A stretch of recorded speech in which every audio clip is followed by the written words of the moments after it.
Welcome back to Red and Blue. I'm Caitlin Huey-Burns. The Supreme Court was back in session today for its new fall term. It marks the first day on the bench for new Justice Ketanji Brown Jackson, who became the first black woman to sit on the Supreme Court.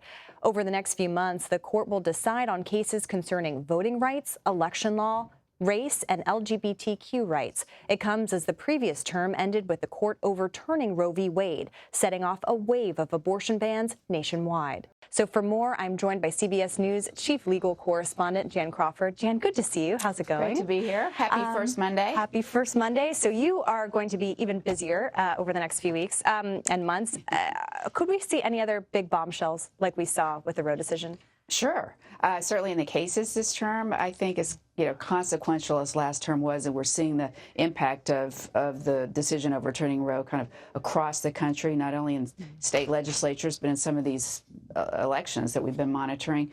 There are other cases on the docket this term that have the potential to be maybe not quite that explosive, but equally controversial, including cases on race. A big case tomorrow they're going to hear on voting rights from the state of Alabama, a case at the end of the month on the use of affirmative action and college admissions from Harvard and the University of North Carolina. So again, the court, after they took on the cases that really galvanized the women's rights movement last term, they had a gun case last term, so those kind of big hot button issues, they're back this term taking up what not very controversial, right? Race, voting rights.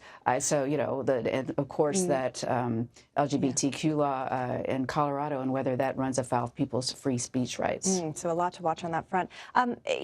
We've also seen the view of the court essentially take a nosedive. Gallup poll had faith in the court at its lowest point ever, around 47%. Have the justices weighed in on any of this, on this dynamic at all? Sure, we've seen them kind of speak out this summer. You saw the Chief Justice at a speech in Colorado kind of talking about how just because people criticize the decisions, it doesn't mean that calls into question the basic legitimacy of the court. But then we saw liberal Justice Elena Kagan saying, well, the court doesn't have to be wading into all these hot button issues all the time. So maybe it's the court's doing too. We've seen the court take hits to its kind of legitimacy before, after Bush versus Gore took a hit in the polls, but then it kind of recovered, and these are lifetime appointments. The question, though, now is this is another explosive term. You're not going to have that cooling off period that sometimes we see after big terms. They're just jumping right into it, like you said, with that new justice, and who knows what other cases they'll take as the term continues. This is just the first. But they're not shying away from controversial cases just because they think they may not be popular. Well, that's the interesting point, and it's still a 6-3 court, as you've mentioned before. I do want to ask about Judge Jackson, because this was her first day, and you were in the room. Did she give any sense of how she'll serve? Yes. I mean, she wasted no time in making her voice heard. She peppered lawyers on both sides of the issue with questions throughout the arguments, really making her voice heard. So it was interesting to see her jumping right in. If you looked at that Supreme Court with those 9 justices, you would have never guessed she was new today. Very interesting. Well, I know you'll be following all of that for us, and it's good to see you in person. I appreciate your time, Jan. Thank you.